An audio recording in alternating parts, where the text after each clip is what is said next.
আজ হঠাৎ ইচ্ছা হলো চুনো মাছ খেতে। বললাম বাবাকে, যেমনি বলা তেমনি কাজ, বাবা নিয়ে এলেন টাটকা টাটকা মৌরলা মাছ। প্রথমেই আমি মৌরলা মাছগুলোকে পরিষ্কার করে ধুয়ে নিয়েছি। তারপর নুন হলুদ মাখিয়ে সর্ষের তেল গরম হলে ভেজে নিচ্ছি। মাছগুলো কিন্তু বেশ ভালো করে ভেজে নিয়েছি। এখন পেঁয়াজটা লম্বা করে কেটে নিয়েছি, তারপর রসুন আদা কুচি করে নিচ্ছি। একটা টমেটো, দুটো কাঁচা লঙ্কাও কুচি করে নিয়েছি। তারপর কড়াইয়ে 2 চামচ সর্ষের তেল দিয়ে পেঁয়াজটা ভাজা হলে রসুন কুচি আদা কুচি দিয়ে ভালো করে ভেজে নিচ্ছি। এখন দিয়ে দিচ্ছি লঙ্কা কুচি আর টমেটো কুচি। এগুলো ভালো মতো ভাজা হয়ে গেলে দিলাম শুকনো লঙ্কা গুঁড়ো, হলুদ গুঁড়ো আর কাশ্মীরি লঙ্কা গুঁড়ো। ব্যাস এইটুকু মশলা দিলেই হবে। এগুলো দিয়েই ভালো করে কষিয়ে নিচ্ছি।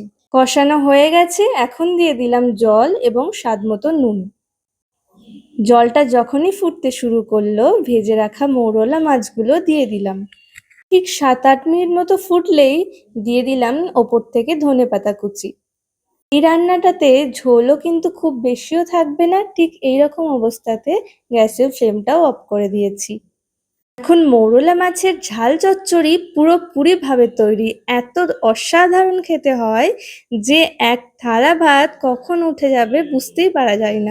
রেসিপিটা কেমন লাগলো? ভালো লাগলে জানাবেন অবশ্যই।